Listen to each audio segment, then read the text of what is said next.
વિગતવાર જોઈએ સુરત મનપાના અધિકારીઓની મનમાનીનો એક કિસ્સો સામે આવ્યો છે। અધિકારીઓને હવે લોકોના મોબાઈલનો ડર લાગી રહ્યો છે। અધિકારીઓએ ઓફિસ બહાર મોબાઈલ માટેની એક સૂચના લગાવી છે। મોબાઈલથી વિડીયો અને ઓડિયો રેકોર્ડિંગ ન કરવા માટે સૂચના આપવામાં આવી છે। ઓફિસમાં ફોટોગ્રાફી ન કરવા નોટિસમાં સૂચના અપાઈ છે। કતારગામ ઝોનમાં ઓફિસની બહાર આ નોટિસ લગાવવામાં આવી છે। સ્થાનિકોએ અધિકારીઓની નોટિસને મનમાની ગણાવી છે। સ્થાનિકો કહી રહ્યા છે કે અધિકારી કંઈ ખોટું કરતા હોય ત્યારે જ તો તેઓ ડરતા હોય। આ પ્રકારની નોટિસ શા માટે લગાવવી પડી તે પણ એક સવાલ છે। પ્રજાના પ્રશ્નો માટે અધિકારીઓને કોનો ડર લાગી રહ્યો છે તે સવાલ થઈ રહ્યો છે। આ પ્રકારની નોટિસ બકાયદા ત્યાં લગાવવામાં આવી કે કોઈએ પણ મોબાઈલનો ઉપયોગ કરવો નહીં। મોબાઈલ કોઈની પોતાની વસ્તુ છે તે રાખી શકે છે તેમની પાસે, અને જો કોઈ અધિકારી ખોટું ન કરતું હોય તો તેને વિડીયો કે ફોટોનો ડર શા માટે લાગે તે પણ એક સવાલ છે।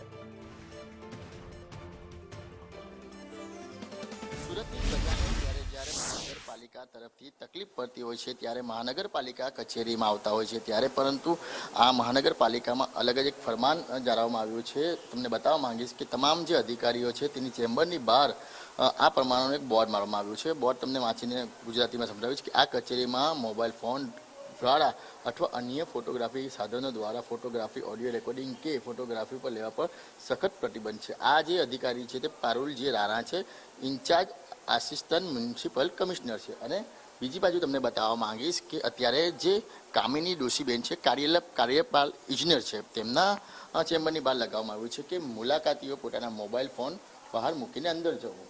ત્યારે તમામ જે ચેમ્બરો દેખાઈ રહી છે તમામે તમામ ચેમ્બરની અંદર બહાર જે કહેવાય કે આ પ્રકારનું બોર્ડ લગાવવામાં આવે છે અને સૂચના મારવામાં આવે છે। હું તમને ડેપ્યુટી ઇજનેર છે CM ચૌધરી છે એમાં પણ આ જ પ્રકારનું use of mobile phone camera audio recording and other photography equipment is prohibited, એટલે કહેવાય કે આમાં પણ તમે કોઈપણ પ્રકારનો મોબાઈલ કે પછી કોઈપણ પ્રકારનું રેકોર્ડિંગ યંત્ર લઈ જઈ શકાય।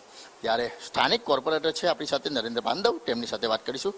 સાહેબ, શા માટે અધિકારીઓને આટલો ડર કે મોબાઈલ કે કોઈ પણ પ્રકારનું ઉપકરણ જેનાથી રેકોર્ડિંગ થાય લઈ નહીં જવાય? આપને કીધું એટલે આપણે હું બેનને મળીને આવ્યો છું। મને કે પાંડવ હું મીડિયાવાળાને એનો જવાબ આપી દઈશ, તમારે કંઈ આપવાની જરૂર નથી। આ રીતે બોર્ડ મારી ના શકે એવું મને અંદરથી ખબર છે, પછી તો ખબર નહીં કાયદામાં એવું લખેલું હોય ને એ લોકો બોર્ડ મારી એકતા હોય મને ખબર નથી। અહીં જે પ્રજા આવતી હોય છે પોતાની વાંચા લઈને આવતી હોય છે, સમસ્યા લઈને આવતી હોય છે, પરંતુ કેટલાક જગ્યા પર તો એવું બને કે પરવાનગી વગર કોઈ અંદર આવું નહીં, તો પીએને મળવા માટે કોની પરવાનગી લેવી પડે? તમારી વાત સાચી છે, પરવાનગી સિવાય કોઈ અંદર આવું નહીં, એવા કોઈ ડોક્યુમેન્ટ સરકારી હોય ત્યાં એ લોકો બોર્ડ મારી શકે છે, પણ પીએને કે એવું એનો બોર્ડ મારવાનો કોઈ હક નથી, બરાબર? છતાં પણ આપણે જે વધારે જાણવું હોય તો આપણે ઉચ્ચ અધિકારી પાસે જાણી શકો છો। શું કહેશો તમે, કેટલું યોગ્ય આ રીતના બોર્ડ મારવું? મેં અત્યારે બેનને રજૂઆત કરી છે, એટલે બેનને પણ મેં કીધું કે આ રીતે તો ના જ મારી શકાય ને, એમ કે મારી શકાય, મેં કંઈ નહીં તો મીડિયાવાળાને જવાબ આપજો, મને કે હું આપી દઈશ એવું મને કીધું। કઈ એમની એવી પાપની પોલ છે જે પ્રજા રેકોર્ડિંગ કરતી હશે કે ડર લાગતો હશે? એમાં એવું છે ભાઈ, પ્રજાના હિતમાં જે કંઈ કામ કરવા પડતા હોય તો એમને 4 થી 6 અહીં મુલાકાતી હોય છે, તો 4 થી 6માં કોઈ બી મુલાકાત તો રજૂઆત કરી શકે ને। હવે જે કંઈ હોય સાચું હોય કહેવાનું છે, એમાં બીવાનું છે, એમાં રેકોર્ડિંગ કરે તો ભલે નહીં રેકોર્ડિંગ કરે, રેકોર્ડિંગ કરવી ફાયદો શું? હું તો એમ જ કહું બધાને રેકોર્ડિંગ કરો શું વાંધો? કંઈક આપણે ખોટું કરવું હોય તો બીવાનું છે, એમ ખોટાની કાં સવાલ છે? એટલે શું કહું છું, આ ઉચ્ચ અધિકારી બીવેશે શું કામ એમ?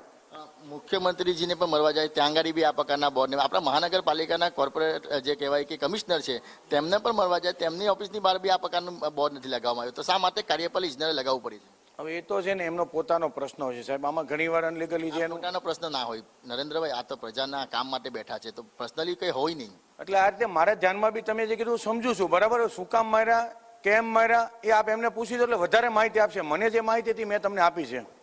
બિલકુલ, તો એકદમ અલગ નિર્ણય બનાવવામાં આવ્યો છે કે કોઈ પણ પ્રજા છે તે કોઈની પણ ઓફિસમાં જાય તો પહેલા પરવાનગી લેવામાં આવે, તો પહેલા તો જે કાર્યપાલક ઇજનેર છે તેમના પીએની પરવાનગી કોની લેવાની તે મહત્વની વાત છે, એ પૂછવાની જરૂર છે। બીજી બાજુ વાત કરીએ કે તમામ જે ચેમ્બરો છે અધિકારીની તેની અંદર મોબાઈલ કે કોઈ પણ રેકોર્ડિંગ વાળા ઉપકરણ લઈ જવાની સખત મનાઈ ફરમાવી દેવામાં છે, ત્યારે અધિકારીને કોનો દર તેને લઈને પણ અનેક સવાલો ઉઠી રહ્યા છે।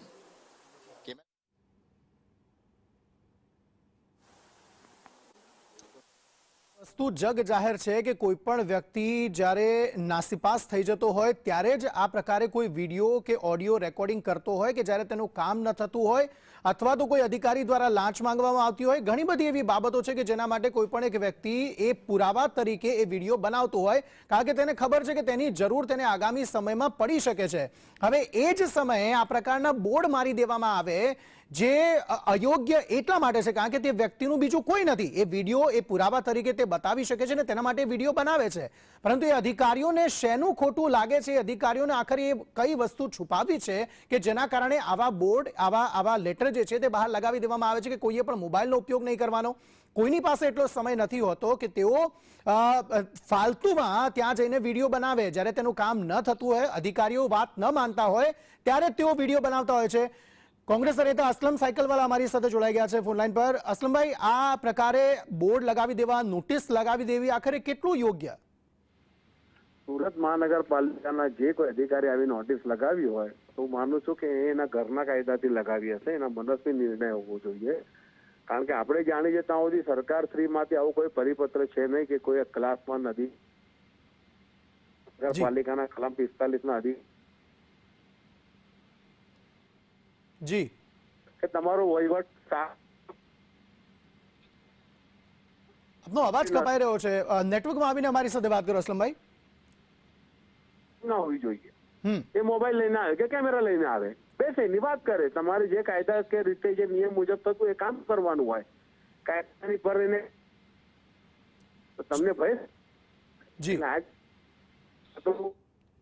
જી જી અસલમભાઈ, આભાર અમારી સાથે જોડાવા બદલ. તો ચોક્કસપણે એ જ સવાલ છે કે જો તમે કંઈ ખોટું નથી કરતા તો કોઈના પણ મોબાઈલ ફોન, કોઈનો વિડીયો કે કોઈના ઓડિયોથી ડરવાની જરૂર નથી.